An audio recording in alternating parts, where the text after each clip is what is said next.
नमस्कार दोस्तों, आपका दिल से स्वागत है काला साया चैनल पर। यहाँ आपको सुनने को मिलेंगी ऐसी रहस्यमयी और डरावनी कहानियां जो आपके रोंगटने खड़े कर देंगी और दिल के अंदर तक डर समा जाए। अगर आप डर के असली एहसास को महसूस करना चाहते हैं, तो इस वीडियो को शुरू से अंत तक जरूर सुनें।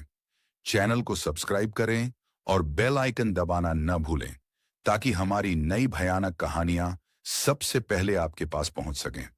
कहानी सुनने के बाद कमेंट में अपना नाम और अपने जिले का नाम लिखें, क्योंकि अगली वीडियो में हम आपके नाम और शहर का जिक्र जरूर करेंगे और हो सकता है आपकी कहानी भी हमारे साथ जुड़ जाए। तो तैयार हो जाइए डर के अंधेरे में खो जाने के लिए, क्योंकि काला साया आपके सामने लेकर आया है आपकी नसों को कांपाने वाली अगली भूतिया कहानी। शापित हाईवे की रात। रात का समय था। घने अंधेरे और सन्नाटे में सुनसान हाईवे पर कोई भी गाड़ी धीमी गति से ही जाती थी। उसी रास्ते के बीचों बीच लाल सिंदूर से घेरा बना था, जिसके अंदर एक पुराना मिट्टी का घड़ा रखा था और चारों ओर ताजे नींबू रखे थे। अचानक सड़क पर एक रहस्यमयी महिला दिखाई दी, जिसके लंबे काले बाल और खौफनाक हाथ उस घड़े को मजबूती से पकड़े हुए थे। यह महिला कोई आम इंसान नहीं थी। गांव वालों का कहना था कि इस हाईवे पर कई सालों पहले एक औरत की हत्या कर दी गई थी। उसकी आत्मा इस जगह पर बदला लेने के लिए भटकती है। हर अमावस्या की रात वह लाल सिंदूर और नींबू के साथ अपनी साधना करती है और राहगीरों को डराती है। कहा जाता है कि जिसने भी उस घड़े या सिंदूर के घेरे को पार करने की कोशिश की, उसकी गाड़ी अचानक खराब हो जाती है या रहस्यमयी घटनाएं घटती हैं। कुछ लोगों ने उसकी भूतियां हंसी सुनी, कुछ ने उसकी परछाई देखी, मगर वापस आने वाला कोई भी गाड़ी वाला फिर कभी उस रास्ते पर नहीं गया।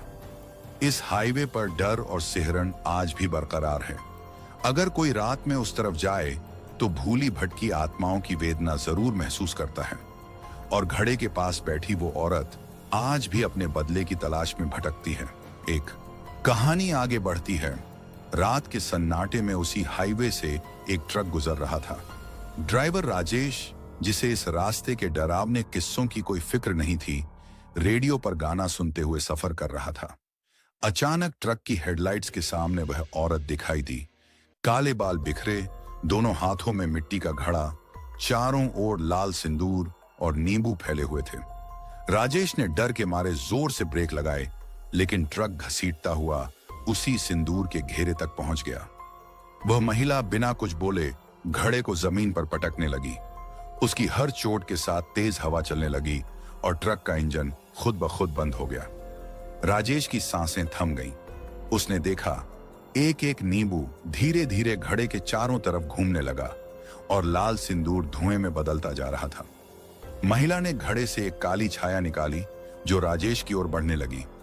डर के मारे राजेश दरवाजा खोलकर भागा, मगर उसके पांव जमीन से ही चिपक गए। महिला की आवाज गूंज उठी, जिसने मेरी पूजा खराब की वो कभी चैन से नहीं रहेगा। सुबह होने तक राजेश बेहोश पड़ा मिला। उसके बाल सफेद हो चुके थे और शरीर अजीब निशानों से भरा था। वह कभी उलझे हुए शब्दों में वही रात की घटना दोहराता रहता। गांव वालों ने उस लड़की सिंदूर वाला घेरा और नींबू कई दिनों तक उसी जगह देखे, मानो अब वो आत्मा हर अमावस्या को किसी नए राज की तलाश में उस सड़क पर इंतजार करती। गांव में अचानक यह चर्चा फैल गई कि हाईवे पर अब अक्सर रहस्यमयी घटनाएं घटने लगी हैं। लोग कहते थे कि उस रास्ते से गुजरने पर शाम होते ही हवा में किसी का फुसफुसाना सुनाई देता है, जैसे कोई पुराना राज दरिया की गहराइयों से बाहर आ रहा हो। एक रात गांव के दो युवक अजय और सोनू अपनी बहादुरी दिखाने की जिद में वहीं पहुंचे जहां वह सिंदूर और नींबू नजर आते थे। उन्होंने मिट्टी का घड़ा उठाने की कोशिश की, तभी जोरदार बिजली कड़की और अजय के हाथों में ऐसी सिहरन दौड़ी कि वह वहीं बेहोश हो गया। सोनू ने देखा कि घड़े के अंदर काली राख इकट्ठा हो रही है और उसके ऊपर धुएं से उभरती एक महिला की परछाई हंसती दिख रही है। अब गांव के बुजुर्गों ने चेताया कि यह जगह शापित है और जो भी कभी इस घड़े या सिंदूर की सीमा से गुजरता है, उसके जीवन में अजीब घटनाएं घटने लगती हैं। कुछ ही दिनों में अजय ने रातों को डरावनी आवाजें सुनना शुरू कर दिया। उसके कमरे में चीजें खुद ब खुद गिर जाती और बिस्तर के पास वही लाल सिंदूर बार बार दिखने लगा। सोनू ने डर के मारे गांव छोड़ दिया, मगर उसकी आंखों में वही घड़े की राख और महिला की हंसी हमेशा बसी रही।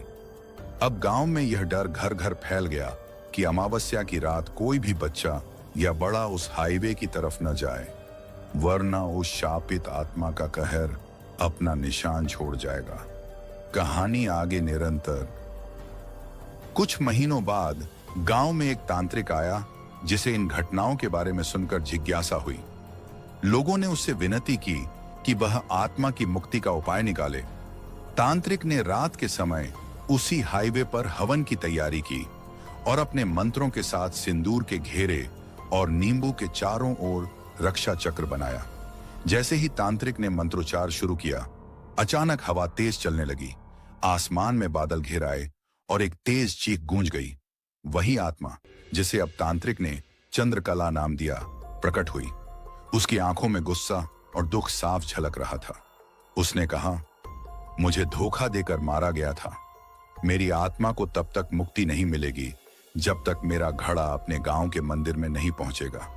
तांत्रिक ने हिम्मत करके वह घड़ा उठाया और पूरे गांव के लोगों के साथ मिलकर मंदिर की सीढ़ियों तक पहुंचाया। जैसे ही घड़ा मंदिर में रखा गया, एक तेज प्रकाश फैला और चंद्रकला की आत्मा ने एक लंबी सांस के साथ सबको आशीर्वाद दिया और शांति से विलीन हो गई। उसके बाद गांव में सब कुछ सामान्य हो गया, लेकिन लोग आज भी उस हिम्मती तांत्रिक और चंद्रकला की कहानी सुनाते हैं। वे कहते हैं, हर आत्मा के पीछे एक अधूरी कहानी होती है जिसे समझकर उसे शांति देना चाहिए। कहानी आगे और बढ़ाई जा सकती है। तांत्रिक के जाने के बाद गांव में कुछ समय तक शांति रही, लेकिन एक रात अचानक वही डरावनी घटनाएं फिर से शुरू हो गईं। अब हाईवे पर अक्सर लोगों को रोने और चिल्लाने की आवाजें सुनाई देती और लाल सिंदूर की लाइनों के बीच नींबू का रहस्यमयी घेरा फिर उभरने लगा। गांव के मुझे बुजुर्गों ने कहा, शायद आत्मा का दुख वाकई अभी खत्म नहीं हुआ। उसकी कहानी में कोई राज अब भी छुपा है। एक दिन गांव की लड़की सुमन ने सपना देखा जिसमें चंद्रकला ने उसे बुलाया और कहा, मेरी अंतिम इच्छा पूरी करो, मेरी हत्या का सच सबको बताओ। सुमन ने सुबह गांव वालों को सब बताया और सब ने मिलकर उस पुराने कुएं की खुदाई की जहां एक पुराना कंगन और एक अधजली साड़ी मिली। उन्होंने स्थानीय पुलिस को खबर दी। पता चला कि कई साल पहले गांव के नेता ने अपनी साजिश में चंद्रकला की हत्या की थी। गांव वालों ने सच्चाई सबके सामने लाकर चंद्रकला के नाम पर पूजा रखी। उस रात एक अद्भुत घटना हुई। लाल सिंदूर का घेरा खुद ब खुद मिट गया, सारे नींबू सूख गए और हवा में धीमी सी परछाई तिराई। अब हाईवे अमावस्या की रात भी बिल्कुल शांत रहता है। गांव के लोग मानते हैं कि कभी कभी पुराने पाप और अधूरी कहानियां तब तक पीछा करती हैं जब तक उन्हें न्याय न मिल जाए। वही हाईवे जो कभी डर का प्रतीक था, अब गांव की बहादुरी और सच्चाई की कहानी बन चुका है। कहानी आगे जारी है। 1 साल बीत गया, लेकिन हाईवे की रहस्यमयी कहानी गांव वालों की यादों में जिंदा रही। अब भी हर अमावस्या की रात कुछ नई घटनाएं घट जाती। कभी किसी राहगीर को सुनाई देती थी कानों में धीमी आवाज, कभी सड़क के किनारे दिख जाते थे ताजे नींबू और सिंदूर की रेखा। एक दिन गांव के स्कूल में नए मास्टर जी आए। उन्होंने बच्चों से इस कहानी की सच्चाई पूछी तो सुमन ने सब विस्तार से बताया। मास्टर जी ने समझाया कि डर इंसान की सोच में घर कर जाता है, लेकिन अगर गांव के लोग एकजुट हों तो हर डर को मात दी जा सकती है। अब गांव वाले हर अमावस्या को मंदिर में इकट्ठा होते, मिलकर भजन कीर्तन करते और उस हाईवे पर दिए जलाते ताकि कोई भी भटकता आत्मा शांति पा सके। तब धीरे धीरे गांव के बच्चों और युवाओं का डर कम होने लगा और सड़क से गुजरना आम बात हो गई। आज भी बूढ़ी दादी अपनी पोती को वही कहानी सुनाते हुए कहती हैं, कभी डर से भागो मत, उसका सामना करो, क्योंकि हर डर के पीछे एक राज छिपा होता है जिसे समझकर ही आगे बढ़ा जा सकता है। कहानी का सिलसिला जारी है। जैसे जैसे अमावस्या की रात नजदीक आई, गांव वालों की नींद उड़ गई। उस रात घना कोहरा छाया हुआ था, हवाएं अजीब सी सरसराहट में डूब चुकी थी।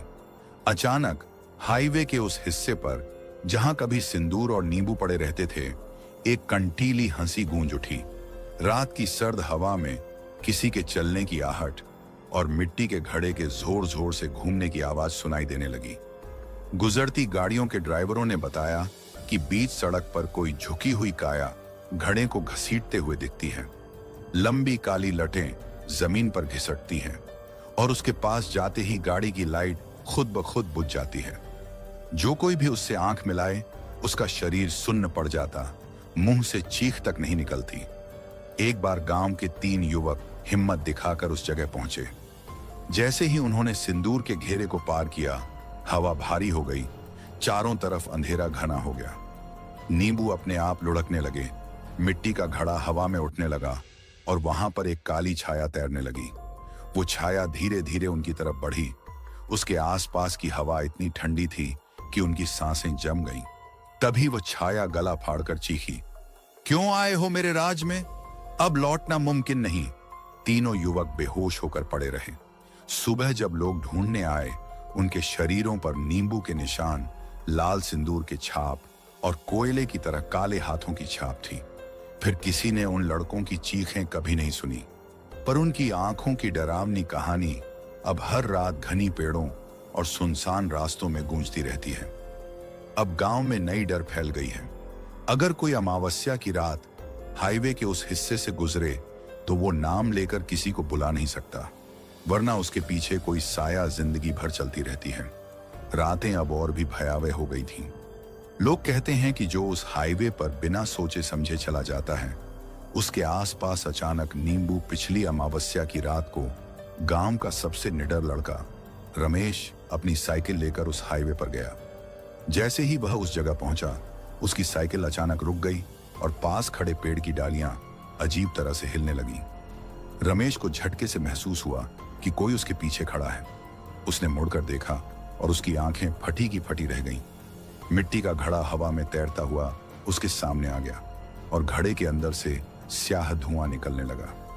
रमेश के कानों में किसी की फुसफुसाहट आई। जिसने सच को नकारा, अब उसका खेल शुरू। स्याह छाया ने रमेश को घेरे में लिया और उसकी आंखों के सामने पुराने हादसों की तस्वीरें दौड़ने लगीं। लोग भाग रहे थे, चीख रहे थे, लेकिन कोई बच नहीं सका। अचानक सड़क की बत्तियां बंद हो गईं, दूर से आती गाड़ियों की हेडलाइट्स फीकी हो गईं और हवा इतनी ठंडी हो गई कि रमेश के हाथ पांव जम गए। वह भागना चाहता था, मगर उसे लगा उसके पैरों को जमीन ने जकड़ लिया है। सुबह गांव वालों ने रमेश को उस जगह पर बेसुध पाया। उसके चारों तरफ लाल सिंदूर, लुढ़के नींबू और बीच में वही घड़ा रखा था। रमेश की जुबान पर सिर्फ एक ही शब्द था, वो लौट आई है। अब कोई उस सड़क पर रात में जाने की हिम्मत नहीं करता, क्योंकि हर अमावस्या की रात हवा में वही डरावनी हंसी गूंजती है, घड़ा घूमता है और किसी की कहानी फिर अधूरी रह जाती है। अब उस हाईवे की डरावनी कहानी पूरे जिले में फैल गई थी। हर कोई जानता था कि अगर कोई रात के समय वहां फंस जाए तो उसकी आवाज लौटकर नहीं आती। गांव के पुजारी ने जताया कि इस जगह की हवाओं में अब रहस्यमयी गूंज बस गई है। कभी अचानक जुगनुओं की कतारें दिखती हैं, तो कभी रास्ते पर काली छाया लरचती है। एक रात वहां से गुजरती एम्बुलेंस की लाइट टकटक गई। ड्राइवर को महसूस हुआ कि उसकी सीट के पास कोई सर्द हाथ रख गया है। उसने घबराकर गाड़ी रोकी। देखा, सड़क पर मिट्टी का गड्ढा उल्टा पड्ढा है और आसपास नींबू खुद ब खुद घूम रहे हैं। तुम्हारे पास बचने का सिर्फ एक रास्ता है। हवा में आवाज आई। ड्राइवर ने डर के मारे अपनी आंखें बंद कर ली। जब उसने आंखें खोली तो चारों ओर गहरा सन्नाटा था, लेकिन उसकी गाड़ी पर सिंदूर की रेखाएं बनी हुई थी और नींबू के निशान साफ दिख रहे थे। लोग दबी जुबान में कहते हैं कि अब वहां हर अमावस्या की रात कालिमा फैल जाती है। कोई अगर उस घेरे के पास रुक जाए तो उसे रहस्यमयी आवाजें, तेज ठंडी हवा और कहीं दूर चीखती परछाई नजर आती है। उस जगह का डर अब सिर्फ एक कहानी नहीं, बल्कि गांव के लोगों की सच्चाई बन गया है।